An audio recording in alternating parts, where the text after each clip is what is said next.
नमस्कार दोस्तों, स्वागत है आपका आर के क्लासेस में। दोस्तों, आज के टॉपिक में हम लोग पढ़ेंगे वायुमंडल। ठीक है। देखिए, वायुमंडल के बारे में हम लोग जानेंगे। वायुमंडल का क्या काम है, इसका संगठन क्या होता है, इसकी संरचना। अब देखिए, ज़्यादातर क्वेश्चन हमारा जो है संरचना पर ही बनता है, वायुमंडल की संरचना के बारे में। एक आध क्वेश्चन आपका संगठन से भी निकल जाता है। तो देखते हैं। देखिए क्या कहता है कि पृथ्वी का जो वायुमंडल है ये 10,000 किलोमीटर तक विस्तृत है। ठीक है। और इसका जो भीतरी परत का अध्ययन है इसे एरोलॉजी कहते हैं। ठीक है। भीतरी परत का अध्ययन, जबकि इसकी निचली परत का अध्ययन मेट्रोलॉजी कहलाता है, मौसम विज्ञान। ठीक है। अब हम देखेंगे कि वायुमंडल के क्या क्या कार्य हैं। ये आपसे पूछा नहीं जाएगा, फिर भी अगर एक आध क्वेश्चन निकलेगा तो उसे भी देख लेंगे। कहता है कि वायुमंडल में ऐसे गैस पाए जाते हैं जो जीवन के लिए आवश्यक होता है, सभी को पता है हम लोगों को। फिर कहता है कि वायुमंडल में जलवाष्प होता है जो वर्षा कराने में सहायक होता है। ये इंपॉर्टेंट है, आप ध्यान रखें। कौन सहायक है वर्षा कराने में? तो जलवाष्प। इसके अलावा देखिए कई क्वेश्चन यहाँ से बने हुए हैं कि वायुमंडल में हरित गृह गैसें पाई जाती है जो कि पृथ्वी का औसत तापमान बनाए रखती है। ये ध्यान में रखना है। और अगर बात करें ग्रीन हाउस गैस की तो यहाँ से कई दफ़ा अक्सर इस बार भी आपका सीजीएल में भी पूछा गया था। तो देखिए इसमें कई सारे गैस होते हैं, जैसे अगर बात करें जलवाष्प, carbon dioxide, methane, nitrogen dioxide आदि कई सारी गैसें होती हैं। ये सारे मुख्य हैं। अब देखिए 64वीं बीपीएससी में भी इससे एक प्रश्न पूछा गया था। ठीक है। लेकिन अगर आपको यहाँ ध्यान रखना है कि सर्वाधिक मात्रा में अगर बात किया जाए ग्रीन हाउस गैस में तो ये होता है जलवाष्प, सबसे ज़्यादा मात्रा में। ठीक है। और अगर पूछे सबसे अधिक सक्रिय कौन सा है तो हम लोग लगाएंगे कार्बन डाइऑक्साइड। ये ध्यान में रखना है, ये दो बात। आगे अगर बात करें तो वायुमंडल हमें उल्का पिंडों से भी बचाता है। ठीक है। अगला अगर फैक्ट देखें हम लोग तो देखिए कहता है कि वायुमंडल हमें पराबैंगनी किरणों से बचाता है। ये सारा बेसिक बेसिक बात हम लोग को पता है, ये सारा चीज। फिर देखिए कहता है कि ग्रीन हाउस गैस के कारण पृथ्वी के औसत तापमान में जो है ये वृद्धि होती है। ठीक है। अगर आपसे पूछ ले कि पृथ्वी के औसत तापमान में वृद्धि होने का क्या कारण है तो वो ग्रीन हाउस गैस है। और वर्तमान में अगर औसत ताप पूछे तो याद रखना है कि ये 15 डिग्री सेंटीग्रेड है। ठीक है। अगला है कहता है कि समताप मंडल में ओजोन गैस पाया जाता है। ये आपका बन गया एग्जाम पॉइंट का। ठीक है। और ये ओजोन गैस जो है ये क्या करता है, तो ये पराबैंगनी किरणों को रोकता है। तो ओजोन पराबैंगनी किरणों को रोकता है, ये हम सभी को पता है। लेकिन यहाँ फैक्ट क्वेश्चन ये बनता है कि ये किस मंडल में पाया जाता है, तो ये ध्यान रखना है। समताप मंडल में। इसको आप कहीं पर स्टार लगा लें। ठीक है। जहां से क्वेश्चन बनेगा वहां पे स्टार लगाते चले। क्योंकि ओजोन गैस जो है, ओजोन परत जो है, ये हमारी पराबैंगनी किरणों से रक्षा करता है, इसलिए इसे जो है जैवमंडल की सुरक्षा परत भी कहा जाता है। अब इसको जो है ओजोन परत को CFC क्लोरोफ्लोरोकार्बन इसको क्षति पहुंचाता है। ये क्वेश्चन पहले अगर आप 5 साल 10 साल पहले जाएंगे तो ये कई दफा ये क्वेश्चन पूछा जा चुका है। ठीक है। लेकिन अब काफी कॉमन सा हो गया है, इसलिए अब ये पूछा नहीं जाता, फिर भी ध्यान रखें CFC। नेक्स्ट अगर बात करें तो कहता है कि वायुमंडल जो है ये रेडियो तरंगों को परावर्तित करता है जो कि दूर संचार में सहायक होता है। तो ये सारा जो है वायुमंडल का यूजेस हम लोगों ने देखा। इसमें हम लोग को 2-3 फैक्ट ही मिला। अब हम देखेंगे वायुमंडल का संगठन क्या क्या है। तो देखिए वायुमंडल जो है जिसमें जो गैसें पाई जाती है, जिसमें सबसे अधिक मात्रा में नाइट्रोजन होता है, लगभग 78%। ये भी आपसे एग्जाम में पूछा जा चुका है कई दफा। तो हम लोगों ने देखा कि सबसे ज़्यादा तो नाइट्रोजन पाया जाता है। उसके बाद कहता है कि दूसरे स्थान पर, सेकेंड प्लेस पे जो है ये ऑक्सीजन है, लगभग 21% है। ठीक है।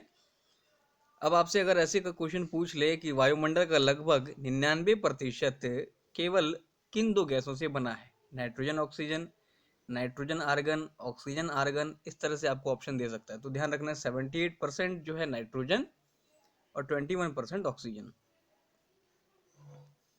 इसके अलावा देखिए यहाँ पर काफ़ी एक ट्रिकी सा क्वेश्चन कई दफ़ा पूछता है कि पहला नंबर पे तो हम लोगों ने देखा नाइट्रोजन को, सेकेंड नंबर पे ऑक्सीजन, तीसरे नंबर पर है आर्गन। ये ध्यान में रखना है। अक्सर हम लोग कार्बन टिक लगाते हैं, पर आपको ध्यान में रखना है कि नाइट्रोजन, ऑक्सीजन, आर्गन, कार्बन चौथे स्थान पर है, जिसका मान जो है मतलब वैल्यू अगर देखें तो 0.03% ये पाया जाता है। बाकी जो रेस्ट परसेंटेज बता 0.04, इसमें अन्य सभी गैसें जैसे हाइड्रोजन, हीलियम, क्रिप्टन, रेडन, जिनोन, ये सारे इसमें पाए जाते हैं। ठीक है, देखिए नाइट्रोजन और ऑक्सीजन जो है ये वायुमंडल का दो अस्थायी तत्व है, जबकि जलवाष्प, CO2, ओजोन, मीथेन ये सारे अस्थायी तत्व कहलाते हैं। तो अब इन गैसों को एक एक करके जो फैक्ट बनता है उसको देख लेते हैं इंपॉर्टेंट एग्जाम के दृष्टिकोण से। बात करें नाइट्रोजन की तो देखते हैं, देखिए पृथ्वी के वायुमंडल में नाइट्रोजन सबसे अधिक पाया जाता है, हम लोगों ने पहले भी देखा 78%। ठीक है, इसका यूजेस क्या क्या है देखिए, तो पेड़ पौधे जो हैं ये अपना भोजन, प्रोटीन आदि का निर्माण जो है ये नाइट्रोजन गैस की सहायता से करते हैं। और इसका सबसे बड़ा जो काम है कि नाइट्रोजन गैस आग को तेजी से फैलने से रोकता है, ध्यान रखना है। ठीक है, अगर आपसे पूछ ले कि कौन सा गैस आग को फैलने से रोकता है तेजी से, तो ये है नाइट्रोजन, जबकि अगर CO2 रहे तो ये बुझाता है, ध्यान रखना है। अगला देखिए ये क्वेश्चन इंपॉर्टेंट है, कहता है पेड़ पौधे खास करके जो लेग्यूमिनेसी कुल के पौधे होते हैं उनकी जड़ों में राइजोबियम बैक्टीरिया होता है। ठीक है, ये इंपॉर्टेंट है, ध्यान रखना है। कौन सा बैक्टीरिया? राइजोबियम बैक्टीरिया होता है, जो कि मिट्टी में नाइट्रोजन का स्थिरीकरण करते हैं। अब देखिए आपसे सवाल दो तीन तरीके से बन सकता है। आपसे पूछ लेगा कि किस कुल के पौधों के जड़ों में राइजो बैक्टीरिया पाया जाता है जो कि नाइट्रोजन का स्थिरीकरण करता है। यह आपसे पूछ सकता है कि लेगुमिनेसी कुल के जो जड़ें होती हैं उसमें कौन सा बैक्टीरिया होता है जो नाइट्रोजन का स्थिरीकरण करता है। यह आपसे एग्जाम में पूछा जा चुका है, तो ध्यान रखना है। अगला इंपॉर्टेंट फैक्ट देखते हैं, कहता है कि नाइट्रोजन गैस वायुमंडलीय दाब का सबसे महत्वपूर्ण घटक है, ये भी आपको ध्यान में रखना है। नेक्स्ट कहता है नाइट्रोजन देखिए एक रंगहीन, स्वादहीन, गंधहीन गैस है। इसका प्रयोग जो है हम लोग रंगमंच कार्यक्रम में कृत्रिम धुएं के रूप में भी इसका प्रयोग किया जाता है। ठीक है, इसके अलावा अगर बात करें तो प्रिजर्वेशन के लिए द्रवित नाइट्रोजन का प्रयोग होता है, ये भी इंपॉर्टेंट फैक्ट है। ठीक है, तो नाइट्रोजन में इतनी बात हम लोग को ध्यान में रखना है। अगला देखें, अगर ऑक्सीजन को देखें तो देखिए ऑक्सीजन को जीवनोदायिनी गैस कहते हैं। क्यों कहते हैं ये हम सभी को पता है। और ऑक्सीजन की उपस्थिति में ही जो है ये हमारे भोजन का ऑक्सीकरण होता है। ठीक है, जिससे हमें एनर्जी मिलती है।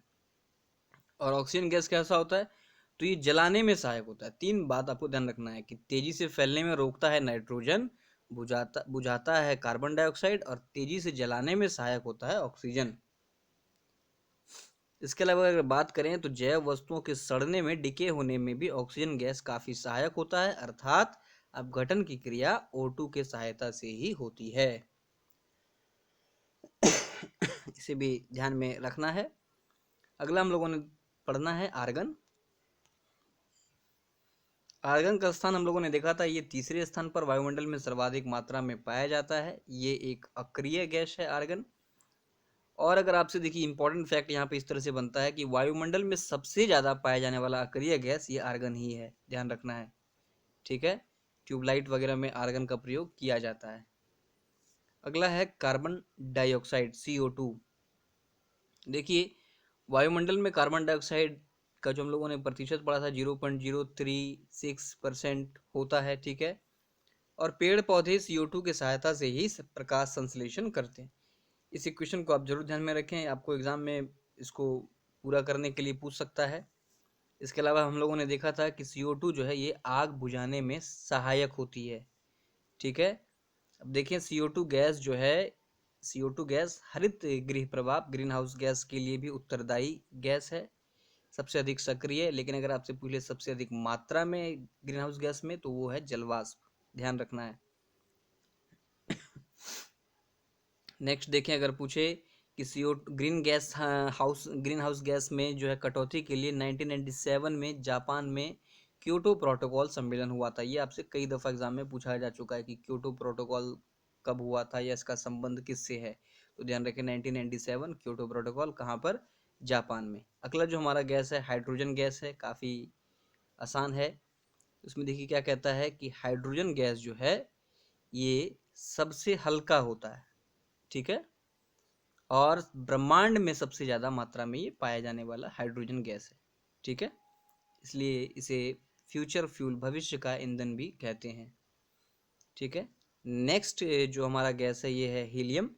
सभी अक्रिय गैसों में हीलियम सबसे हल्की गैस है। देखिए कैसे छोटा छोटा पॉइंट एग्जाम में पूछा जाता है। सबसे हल्की, पहला ऑप्शन हाइड्रोजन रखा रहेगा तो हमें अकबकाना नहीं है। सबसे ज़्यादा मात्रा में पाया जाने वाला गैस जो है ब्रह्मांड में वो हाइड्रोजन है, ठीक है। सबसे हल्का अक्रिय गैसों में हीलियम है, ठीक है। उसके बाद जो है हाइड्रोजन के बाद हीलियम ब्रह्मांड में दूसरे स्थान पर सबसे ज़्यादा मात्रा में पाया जाता है, ठीक है। इसका प्रयोग हम लोग कहाँ कहाँ करते हैं, तो गुब्बारे में, हवाई जहाज आदि के टायरों में इसका प्रयोग जो है हीलियम गैस का किया जाता है। अगला देखते हैं, अगला है मीथेन। देखिए इससे एक दो क्वेश्चन बनता है कि मीथेन गैस को क्या क्या कहते हैं। बायोगैस कहते हैं, गोबर गैस कहते हैं, मार्स गैस भी कहते हैं, ठीक है। और ये जो है धान के खेत से निकलता है। ये दोनों क्वेश्चन कई दफ़ा एग्जाम में पूछा गया है कि मार्स गैस किसे कहते हैं, मीथेन को ही मार्स गैस कहते हैं। धान के खेत से कौन सा गैस निकलता है, तो मीथेन निकलता है। इन सभी फैक्ट को ध्यान में रखना है। अगला जो है अपना गैस है ये है ओजोन, O3। देखिए ओजोन गैस हम लोगों ने पढ़ा था कि ये समताप मंडल या स्ट्रेटोस्फियर में पाया जाता है। एग्जाम में कई दफ़ा समताप मंडल की जगह यही शब्द का प्रयोग कर लेता है, स्ट्रेटोस्फियर का भी प्रयोग कर लेता है। तो ये आप जरूर ध्यान रखें, क्षोभ मंडल, ट्रोपोस्फियर, समताप मंडल, स्ट्रेटोस्फियर, एक्सोस्फियर। तो कई दफ़ा जो है आपको इंग्लिश भी हिंदी में लिख के दे देगा। इसी प्रकार से स्ट्रेटोस्फियर में ये पाया जाता है। और अगर इसकी ऊंचाई की बात करें तो 15 से 35 किलोमीटर तक की ऊंचाई तक ये पाया जाता है। इसका मुख्य काम क्या है, तो सूर्य के प्रकाश से आने वाली पराबैंगनी किरणों को अवशोषण करता है ये, ठीक है। अब अगर बात करें तो ओजोन छिद्र का पता जो है ये फॉरमैन तथा गार्डिनियर ने लगाया था। ये इंपॉर्टेंट है आपसे, ठीक है, और कई दफ़ा एग्जाम में पूछा जा चुका है कि ओजोन छिद्र का पता किसने लगाया था। तो ध्यान रखना है फॉरमैन तथा गार्डिनर ने, ठीक है। 4 मैन जो कि गार्ड थे, ध्यान रखिए कैसे याद रखेंगे। 4 मैन जो कि गार्ड थे, उन्होंने देख लिया कि 1985 में देखा था कि अंटार्कटिका में जो है ओजोन छिद्र हो चुका है, ठीक है। 1985 अंटार्कटिका में पता लगाया। 4 मैन वो क्या थे, वो गार्ड थे, गार्डन, 4 मैन तथा गार्डिनियर, ठीक है। अगर अगले फैक्ट की बात करें तो 16 सितंबर 1987 को मॉन्ट्रियल में विश्व ओजोन सम्मेलन हुआ था। देखिए कई दफ़ा ये फैक्ट पूछा जा चुका है। कब, 1987 16 सितंबर। इससे पहले हम लोगों ने पढ़ा था जापान के में क्योटो प्रोटोकॉल हुआ, यहाँ पर मॉन्ट्रियल है, ठीक है। आपसे डायरेक्ट ये सवाल एग्जाम में पूछा जा चुका, कई दफ़ा पूछा गया है। तो इन सभी फैक्ट को ध्यान में रखना है। इसलिए देखिए 16 सितंबर 1987 को हुआ, इसलिए वर्ल्ड ओजोन डे जो है ये 16 सितंबर को ही मनाया जाता है। ये भी हमें ध्यान में रखना है। इसके अलावा अगर बात करें एक और सम्मेलन की तो देखिए 22 अप्रैल 1992 को ब्राज़ील के रियो डी जेनेरियो में रियो सम्मेलन हुआ था। और इसका परिणाम ये हुआ कि इसी दिन जो है 22 अप्रैल को ही पृथ्वी दिवस मनाया जाता है। तो ध्यान में रखना है ओजोन डे 16 सितंबर, पृथ्वी 22 तारीख को। अब देखते हैं यहाँ पर कुछ समझने का कोशिश करते हैं। देखिए दिन के टाइम में क्या होता है, ये जो ओजोन है O3 ये टूटता है, ठीक है। ये किस में टूटता है, तो O2 और एक नेसेंट नवजात ऑक्सीजन में ये टूट जाता है। और रात्रि में जो है ये फिर से जुड़ जाता है। लेकिन जब पृथ्वी से हमारा CFC पहुंचता है, देख रहे हैं, तो ये क्या करता है, CFC में जो क्लोरीन है ना, CFC में जो क्लोरीन होता है वो नवजात ऑक्सीजन जो O है इसे O2 के साथ जुड़ने नहीं देता है, ठीक है। अब O2 के साथ जुड़ने नहीं देगा तो O3 का फॉर्मेशन नहीं होगा, O3 फॉर्मेशन नहीं होगा तो ओजोन लेयर का क्षय होगा। क्लियर है? चलिए आगे देखते हैं। ये देख रहे हैं आप समताप मंडल में, इसे रसायन मंडल भी कहते हैं, ध्यान रखना है। नेक्स्ट है क्रिप्टन। क्रिप्टन को देखिए स्ट्रेंजर गैस भी कहा जाता है। ठीक है, ये क्वेश्चन कई दफा पूछा गया कि किसे स्ट्रेंजर गैस भी कहते हैं, तो क्रिप्टन को। अगला अपना है रेडॉन। देखिए रेडॉन के बारे में अगर बात करें तो रेडॉन सबसे भारी अक्रिय गैस है, सबसे हल्का भी हम लोगों ने देखा। ठीक है, ये सबसे भारी है। चूंकि सबसे अधिक भारी है, इस भारी होने के कारण ये नीचे बैठ जाता है, इसलिए जो है ये अर्थ की लेयर मृदा में ये जो है पाया जाता है। तो ध्यान रखना है, कहाँ पर पाया जाता है? मृदा में, मिट्टी में। वायुमंडल में अचानक रेडॉन गैस की मात्रा जो है किसको दर्शाती है? तो भूकंप को। अब देखिए अर्थ का लेयर सरफेस में अगर भूकंप आता है तो ये जिसमें जो गैसें हैं रेडॉन, ये ऊपर की ओर उठेगी, और वायुमंडल में अगर रेडॉन की मात्रा बढ़ रही है तो कहीं ना कहीं ये भूकंप को प्रदर्शित करता है। इसे भी ध्यान में रखना है हमें। अब हम बात करेंगे जल वाष्प के बारे में। तो देखिए ये हमारा, अगर मान लेते हैं ये एक ग्लोब का एक सिनेरियो है। ठीक है, ये वाला जो 0 डिग्री भूमध्य रेखा है ये ध्रुव है, हम सभी को पता है। अब देखिए होता क्या है ना कि इस जगह पर जो है जलवाष्प अधिक होता है क्योंकि तापमान अधिक है। दूसरी बात ये देखिए कि एक फैक्टर आपसे पूछा जाता है कि ये समुद्र तल है, ये मैदानी भाग है, ये थोड़ा पठारी, ये पर्वत, इस तरह से अगर इसको माने तो देखिए यहाँ पर क्या है कि प्रेशर ज़्यादा है समुद्र तल पर। जब मैदानी भाग पे आए तो प्रेशर थोड़ा कमा, थोड़ा सा पठारी भाग पर गए तो और कमा, पर्वत पर काफ़ी कम गया। तो जैसे जैसे ऊंचाई बढ़ती है जो दाब जो है ये कम रहा है। ठीक है, क्या कहता है देखिए, जलवाष्प जो है वायुमंडल का सबसे अस्थिर घटक है। ये 1 से 4% के बीच में पाया जाता है। भूमध्य रेखा पर 4, ऊपर बढ़ते जाएंगे तो ये घटते घटते जाता है। जलवाष्प भूमध्य रेखा पर ज्यादा जबकि ध्रुवों पर कम पाया जाता है, जो कि हम लोगों ने इस फिगर में देखा। उसके अलावा अगर बात करें सबसे इंपॉर्टेंट फैक्ट की, तो कहता है कि सभी मौसमी घटनाएं जो हैं ये जलवाष्प की उपस्थिति के आधार पर ही होती है। ध्यान रखना है, जैसे कि बादल, ओस, वर्षा आदि किसकी उपस्थिति के आधार पर होगी? तो जलवाष्प की। इसे आप जरूर ध्यान में रखें। ये भी कहता है कि जैसे जैसे हम लोग ऊपर जाते हैं वायुमंडलीय दाब जो है, ये प्रेशर जो है घटने लगता है। इस तरह से आप समझें, 10, 9, 8, 7, 6, इस तरह से ये कमने लगता है, जो कि हम लोगों ने इस फिगर में देखा। अब देखिए जलवाष्प को पृथ्वी का कंबल कहा जाता है। ठीक है, सवाल पूछ ले अगर आपसे, पृथ्वी का कंबल किसे कहते हैं? तो ये है जलवाष्प। क्यों? क्योंकि यह पृथ्वी के तापमान को ना अधिक बढ़ने ना अधिक कमने देता है।